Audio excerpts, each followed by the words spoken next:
রাষ্ট্রপতি পদের জন্য ফখরুল ইসলাম আলমগীরকে মনোনয়ন দেওয়ার পরেই খালি হয়ে গেল এলজিআরডি মিনিস্ট্রি, অর্থাৎ স্থানীয় সরকার মন্ত্রণালয়।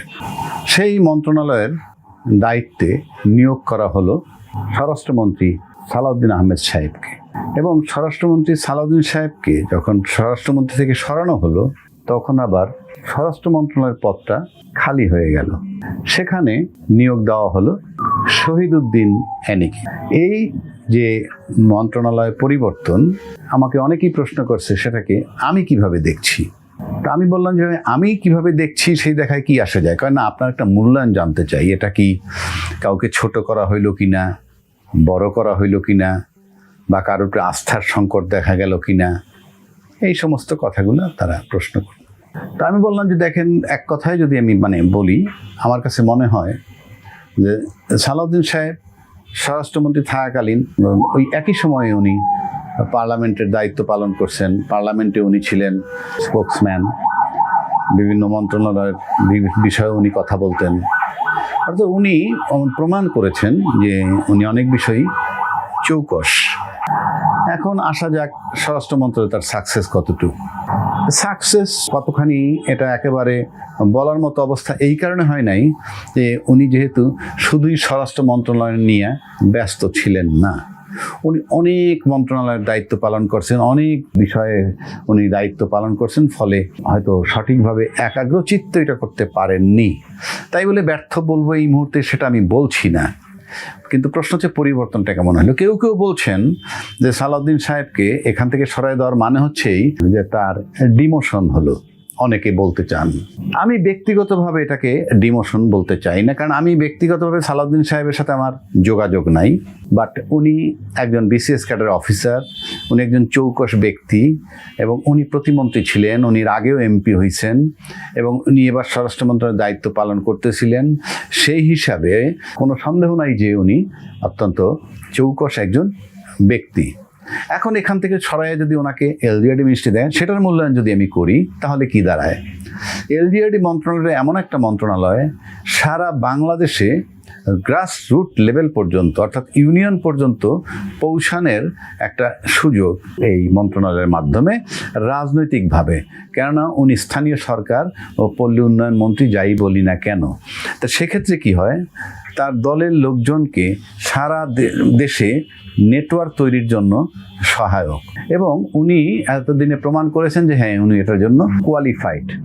তা সেই বিবেচনায় যদি নেই, তাহলে নিঃসন্দেহে ওনার দলের ভিতরে যে ভাবমূর্তি, এবং উনি অনেকেই ধারণা করছেন in absence of Tarique Zia উনি অনেক বড় বড় দায়িত্ব পালন করবেন, এরকম কথাও আছে বা আমরা দেখছি এরকম বিষয়গুলো চলমান। তা সেক্ষেত্রে পার্টির নেতৃত্ব দেওয়ার জন্য এই মন্ত্রণালয়টা একটা ভালো জায়গা।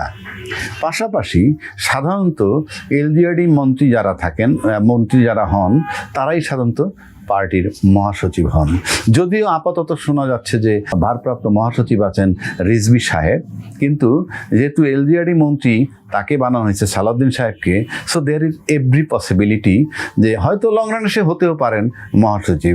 ওই ভবিষ্যৎবাণী এখন করা যাচ্ছে না, কিন্তু একটা হোপ আছে। সেই বিবেচনায় গেলে আমার কাছে মনে হয় যে পার্টিতে তার কর্মকাণ্ড ব্যাপকতা লাভ করার জন্য বা প্রচার করার জন্য, পার্টি কি করার জন্য, আমার কাছে মনে হয় এটা একটা ভালো প্রমোশন ওনার হয়েছে। বাকিটা আমি জানি না, এটা সালাউদ্দিন সাহেব ব্যক্তিগতভাবে কী ভাবেন তার বিষয়ে। এবার আসি শহীদউদ্দিন চৌধুরী এনির ব্যাপার। উনি স্বরাষ্ট্রমন্ত্রী হলেন। ইনফ্যাক্ট মন্ত্রণালয়গুলোর মধ্যে স্বরাষ্ট্রমন্ত্রী মন্ত্রণালয় একটা থ্যাঙ্কলেস মন্ত্রণালয়, কারণ এখান থেকে সুনাম নিয়ে বের হওয়া খুব কঠিন। এখানে পুলিশের কাজ আছে, গ্রেপ্তার করা হয়, ছাড়া হয়, নানান ধরনের ঘটনা। সেক্ষেত্রে কাকে গ্রেপ্তার করলো, কাকে ছাড়লো না, এতে দলীয় ভাবমূর্তি অনেক সময় ক্ষুণ্ণ হয়। যেমন দলীয় কাউকে গ্রেপ্তার করলো, দেখা গেল এমন একটা তদবির আসলো যে তাকে ছাড়া যাচ্ছে না দলীয় হওয়া সত্ত্বেও। সেক্ষেত্রে দলীয় লোক হওয়া সত্ত্বেও শহীদউদ্দিন চৌধুরী সাহেব একসময় মানুষের ক্ষুব্ধ প্রতিক্রিয়া তার প্রতি হইতে পারে, কিংবা তার প্রতি অসন্তুষ্ট হতে পারে। সেটার মানে এই না যে উনি অযোগ্য। শহীদউদ্দিন চৌধুরী এনি আমার জানা মতে উনি একটা ব্রিলিয়ান্ট ছাত্র ছিলেন, এবং উনি যতটুকু আমার মনে পড়ে কোনো একটা বোর্ডে উনি স্ট্যান্ড করেছিলেন, সেই হিসাবে উনি মেধাবী ছাত্র, কোনো সন্দেহ নাই। প্লাস উনি ছাত্র দলের সভাপতি ছিলেন অনেক দিন। তো ছাত্র দলের সভাপতি থাকার মানে কি, উনি যতই, আমি জানি না ঠিক কত বছর, 2, 4, 5, 7 বছর থেকে থাকলে যখন ছাত্র দলের সভাপতি, তখন নতুন যারা ছাত্র দলে ঢুকেছে এরকম একটা বিশাল ছাত্র দলের গ্রুপ উনি দেখে আসছেন। আবার ওই সময় যারা উপর দিকের ছাত্র দলের যারা ছিল তাদেরকে উনি দেখেছেন। সেই হিসাবে কি হয় যে ছাত্র দলের নিয়ন্ত্রণ করার ক্ষেত্রে তার মতো লোকের একটু দরকার আছে। এই কারণে সাধারণত ক্ষমতাসীন দল যখন ক্ষমতায় থাকে, ক্ষমতাসীন যারা হন, তাদের নিজস্ব দলের মধ্যেও অনেক সময় কোন্দল তৈরি হয়, এবং সেই সমস্ত জায়গাগুলোতে গিয়ে স্বরাষ্ট্র মন্ত্রণালয়ের দায়িত্বে থাকলেও পুলিশ তখন একটা স্টেপ নিতে দ্বিধাদ্বন্দ্ব করে। কেন দ্বিধাদ্বন্দ্ব করে? দুই দলই তো সরকারি দলের। ঠিক তখন একটা ভালো ভূমিকা রাখার জন্য এই শহীদুদ্দিন চৌধুরী এনি ভালো পারবেন বলে আমার কাছে মনে হয়। এই কারণে যেহেতু সে ছাত্র দলের সভাপতি ছিলেন, 1 নম্বর সে ছাত্র দলের সভাপতি থাকায় কি হবে, ওই জেনারেশনটাতে নিচে নেন, ছাত্র দল যারা করে তাদের সাথে তার একটা সম্পর্ক বা জানাশোনা তাদের আছে, এবং তাদের পালসও বোঝেন, এটাও তাকে সহায়ক হবে।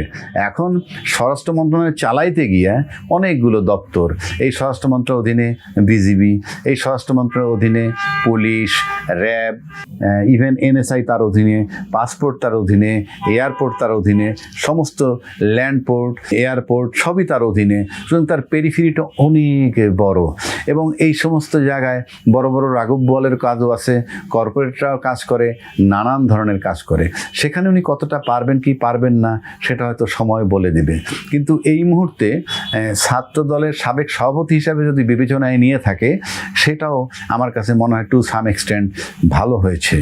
এখন পুরো সরকার কেমন সেই আলোচনায় আমি যাচ্ছি না, আমি বলছি এই মুহূর্তে এই সরকারের যে এই পরিবর্তনটা, মন্ত্রণালয়ের পরিবর্তনটা আমি একটু পজিটিভ দেখছি। এবং প্রধানমন্ত্রী তারেক রহমান সাহেব আমার কাছে মনে হয় এই মুহূর্তে এই মন্ত্রণালয় বদল বা পুনর্বন্টন এই দুইজনের মধ্যে যেটা করলেন, এটা আমার কাছে মনে হয় ভালো সিদ্ধান্ত হয়েছে। তারপরে বাকিটা তাদের ব্যক্তিগত দক্ষতা এবং তারেক রহমান সাহেবের সাথে তারা পরামর্শ করে কীভাবে করেন সেটা দেখার বিষয়। কিন্তু আমার কাছে মনে হয় পরিবর্তনটা ভালো হয়েছে। আবার অনেকেই তো স্বরাষ্ট্র মন্ত্রণালয় নিয়ে একটু বিক্ষুব্ধ ছিল, সেদিক থেকে বিবেচনা নিলেও পরিবর্তনটা দরকার ছিল। তবে আমি মনে করি এই পরিবর্তনে সালাউদ্দিন আহমেদ সাহেব ওনার হয়তো একটা আরও সামনের দিকে আগানোর, অর্থাৎ পার্টির ভিতরে তার হয়তো অবস্থানটা একটা আরও বড় পরিসরে দেখা যাবে বলে মনে হয়, যেহেতু এলজিআরডি মিনিস্টার। আর শহীদুদ্দিন চৌধুরী ইনি পানি সম্পদ মন্ত্রী ছিলেন, সেখানকার কাজগুলো ছিল পানি সম্পদ মন্ত্রী বলতেই দুই দেশের সাথে বেশি কাজ আর নীরব কাজ, আর এখানে তার সরব কাজ হবে। দেখা যাক কি হয়, সময় বলে দিবে। তবে আমার কাছে আপাত দৃষ্টিতে মনে হয়েছে প্রধানমন্ত্রীর এই সিদ্ধান্তটা আমার কাছে এই মুহূর্তে গ্রহণযোগ্য হচ্ছে।